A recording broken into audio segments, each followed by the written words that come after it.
alipochoka na ile roho, alipochoka na ile roho, ile wanoja ni bebesu, ile wanoja ni bebesu.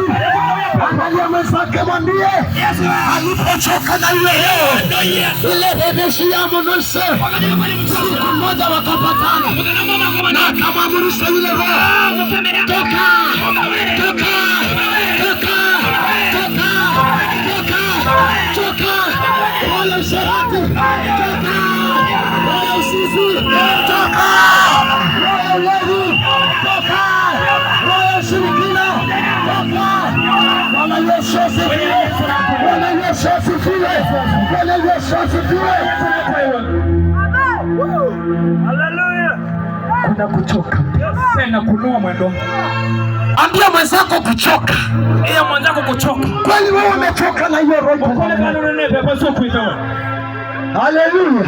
Amen. Ni roho inasema hawa ni watumishi wa Mungu. Anina boko mimanga. Wanahubiri habari ya Yesu Kristo. Matamanyo kwa wanga hii. Habari ya wokovu. Obo tangi. Inachosema ni kweli.